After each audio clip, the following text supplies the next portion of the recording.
अस्सलाम वालेकुम। मेरा नाम डॉक्टर शफीक चीमा है। मैं प्रोफेसर ऑफ नेफ्रोलॉजी हूँ अल्लामा इकबाल मेडिकल कॉलेज जिना हॉस्पिटल लाहौर में। I am diplomat American board of internal medicine nephrology transplant nephrology में मैंने फेलोशिप की है यूएसए में, और फिर 10 साल अमेरिका टेक्सास में मैंने प्रैक्टिस भी की है।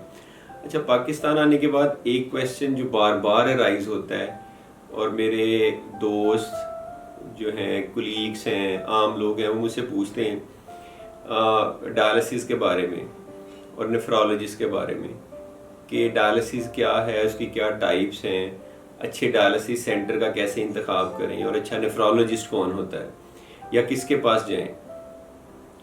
तो बड़ा अच्छा क्वेश्चन है। सबसे पहले लेट्स टॉक अबाउट नेफ्रोलॉजिस्ट। ये जो सोशल मीडिया की कुछ साइट्स हैं या कमर्शियल साइट्स हैं, ये आपसे कुछ पैसे लेके आपकी एडवर्टाइजमेंट करती हैं एंड देन दे रैंक। तो आप कई साइट्स पे देखेंगे उन्होंने कुछ ऐसे नेफ्रोलॉजिस्ट को ऊपर रखा होता है जिनका we as a nephrologist community know the competency and the level and all that. तो all I want to say कि ये रिलायबल नहीं है। उसका बेस्ट तरीका तो ये हो सकता है कि एक तो वर्ड ऑफ माउथ है, या आपकी फैमिली में कोई डॉक्टर है तो उससे पूछें, या मोस्ट इम्पॉर्टेंटली अगर कोई उसी स्पेशलिटी का बंदा आपको मिले, जैसे आपने अच्छा नेफ्रोलॉजिस्ट ढूंढना है तो you ask to a nephrologist. उसको कहें भाई अपने आप को अंदर से निकाल दें, आप बहुत अच्छे हैं माशाल्लाह, लेकिन अगर आप इधर नहीं हैं तो मैंने किसी नेफ्रोलॉजिस्ट के पास जाना है, तो व्हाट डू यू थिंक कि मुझे किसके पास जाना चाहिए। तो फिर शायद आपको उसका ठीक जवाब मिल जाए। लेकिन मैं वैसे करेक्टरिस्टिक्स बता देता हूँ। सबसे इम्पॉर्टेंट चीज़ जो अच्छे नेफ्रोलॉजिस्ट के लिए होनी चाहिए उसकी कॉम्पिटेंस एंड ट्रेनिंग है। अब कॉम्पिटेंस और ट्रेनिंग में आपने देखना ये है, ये सिर्फ मैं नहीं कह रहा, ये इट्स अ फैक्ट। जो यूएसए की ट्रेनिंग है वो बेस्ट है। यूएसए की ट्रेनिंग में भी ये है कि यूएसए में एक्चुअली जाके ट्रेनिंग की हो। एक कुछ लोगों ने लिखा होता है एमडी ब्रैकेट में यूएसए, वो they have never been to USA, उन्होंने यूएसए में ही स्टेप्स किए और वो अपने आप को एमडी लिखते हैं। तो अगर कोई diplomat American board of nephrology है तो दैट मीन्स कि उसने वहाँ पे पूरी मेडिसिन और उसके बाद नेफ्रोलॉजी की ट्रेनिंग की है और वो एक कंप्लीट नेफ्रोलॉजिस्ट है। अब उसके बाद अगर उसने वहाँ पे प्रैक्टिस भी की है तो वो फिर सोने पे सुहागा है। तो इसका मतलब है कि उसी सिस्टम में रह के प्रैक्टिस की और एक्सपीरियंस भी है।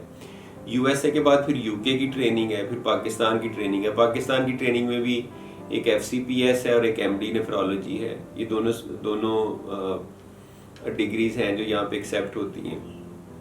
ये तो एक है competence and training. Then you need to look into कि वो कितना उसके एथिक्स कितने अच्छे हैं, कितना उसमें प्रोफेशनलिज्म है।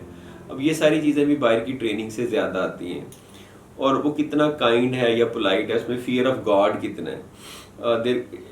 Like you could be the most competent nephrologist, लेकिन अगर आप प्रोफेशनलिज्म आप में नहीं है, आप अनएथिकल चीज़ें करते हैं, खामखा टेस्ट ऑर्डर करते हैं, हॉस्पिटलाइजेशन करते हैं, मेडिसिन अपनी मर्जी की लिखते हैं, तो वो सारा आपकी कॉम्पिटेंसी एक तरफ रह जाएगी। इसी तरह से फियर ऑफ गॉड ज़रूरी है कि आप डिपेंडिंग अपॉन द सिचुएशन आपको कोई अल्लाह का खौफ भी हो कि आपने किस तरह से चीज़ें लेके आगे चलनी है। दूसरा क्वेश्चन आ जाता है कि जब किडनी बिल्कुल फेल हो जाते हैं, and stage 5 kidney disease, dialysis कोई ऑप्शन, डायलिसिस के अलावा या ट्रांसप्लांट के अलावा कोई ऑप्शन रह नहीं जाती, तो ट्रांसप्लांट की तो फिर बात करेंगे। डायलिसिस में ये कि उसमें भी 2 ऑप्शंस हैं। आपके पास 3 ऑप्शन है। आप ना डायलिसिस कराएं, आपकी मर्जी, उसमें डॉक्टर आपको मेडिसिन से गाइड कर देगा, I do it all the time. लेकिन डायलिसिस अगर आपने करवाने का सोचा है तो उसमें फिर 2 ऑप्शन है। एक पेरिटोनियल डायलिसिस है जो घर में खुद करते हैं किसी वक्त भी पेट के थ्रू, उसमें पेट में एक डायलिसिस कैथेटर डालते हैं। और दूसरा हीमोडायलिसिस है जो कि आप सेंटर में जाके करते हैं, उसमें आप फिस्टुला बनवाते हैं या कैथेटर डलवाते हैं और फिर 3 दफ़ा आप हफ्ते में जाते हैं और आपका हीमोडायलिसिस होता है।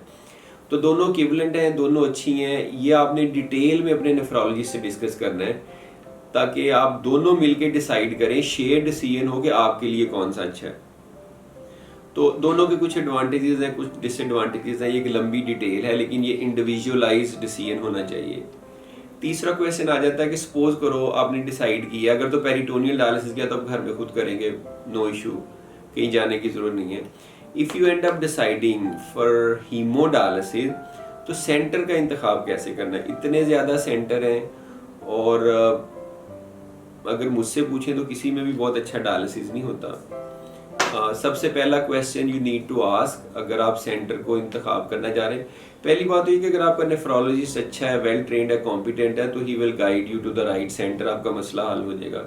अगर आप खुद अपने तौर पे फैसला करना चाह रहे हैं, तो the centre should be the one जिसमें एक सर्टिफाइड ट्रेंड नेफ्रोलॉजिस्ट हो, उसकी सुपरविजन के अंदर सेंटर हो, उसका सारा स्टाफ अच्छी तरह से ट्रेंड हो, उनका एक्सपीरियंस हो, और पंजाब हेल्थ केयर कमीशन की या कोई भी और जैसे अमेरिकन सोसाइटी ऑफ नेफ्रोलॉजी की कोई गाइडलाइंस फॉलो हो रही हो। यहाँ पे आके, पाकिस्तान में आके, जो मैंने डायलिसिस सेंटर्स में डिफरेंस फील किया है, दो चीज़ों पे कॉम्प्रोमाइज़ करते हैं यहाँ पे। एक तो जो इन्फेक्शियस डिजीज़ को प्रिवेंट करने की और क्रॉस कंटेमिनेशन कम करने की प्रैक्टिसेस हैं या गाइडलाइंस हैं, वो उस तरह से फॉलो नहीं होती जैसे यूएसए में होती हैं।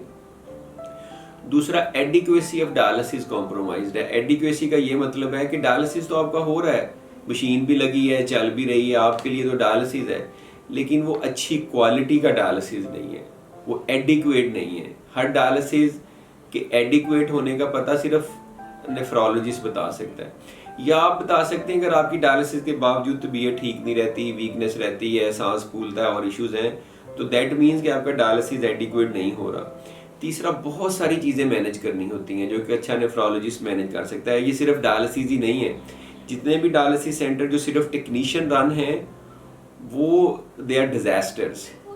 तो मेक श्योर करना है कि नेफ्रोलॉजिस्ट हो, सर्टिफाइड ट्रेंड स्टाफ हो, वो गाइडलाइंस फॉलो करते हो, इन्फेक्शन डिजीज़ की सारी गाइडलाइंस फॉलो करते हो, एडिक्वेसी ऑफ हीमोडायलिसिस मेजर की जा सकती है वो करते हो, हेपेटाइटिस बी के अगर करते हैं तो उसका पूरा एक अलहदा से आइसोलेटेड रूम हो। इसी तरह से एग्जैक्टली लाइक ये कोरोना वाली सिचुएशन है, एग्जैक्टली उसी तरह से पूरा आइसोलेटेड रूम। हेपेटाइटिस सी और नेगेटिव वालों को एक सेंटर में किया जा सकता है विद द डिफरेंट मशीन्स। वो सेंटर वाले सारे मरीजों को हेपेटाइटिस बी की वैक्सीनेशन देते हों जिनमें इंडिकेटेड है, ताकि उनको हेपेटाइटिस बी हो ना, पेशेंट्स को भी और स्टाफ को भी। और इसके अलावा भी वैक्सीनेशन है, जैसे ईयरली फ्लू वैक्सीन है, एवरी 5 ईयर नमोनिया वैक्सीन है, अनीमिया की मैनेजमेंट है, आपके ब्लड प्रेशर की मैनेजमेंट है, आपकी हार्ट डिजीज़ की प्रिवेंशन और क्योर है। ये सारा डायलिसिस सेंटर अगर अच्छे नेफ्रोलॉजिस्ट के अंडर है तो होगा, वरना नहीं होगा। तो इसलिए ये आपकी ज़िंदगी की कीमत है कि आप इस पर थोड़ी सी एफर्ट करें, कोशिश करें और फाइंड आउट करें कि कौन सा dialysis centre is under the supervision of a competent nephrologist, और वहाँ के आउटकम्स अच्छे हैं। उनसे ये क्वेश्चन पूछें कि आप हैप्पी की वैक्सीनेशन देते हैं, आपका रिकॉर्ड कहाँ पे है, आपका स्टाफ वैक्सीनेटेड है, किसकी क्या ट्रेनिंग हुई है, नेफ्रोलॉजिस्ट कितनी दफ़ा देखेगा डायलिसिस के दौरान। So these are all relevant question. तो with that I will take off. Thank you very much. फिर किसी और क्वेश्चन के साथ इंशाल्लाह ताला I will make another video. इसको सब्सक्राइब करें, कोई और क्वेश्चन है तो मुझे भेजें। Thank you very much.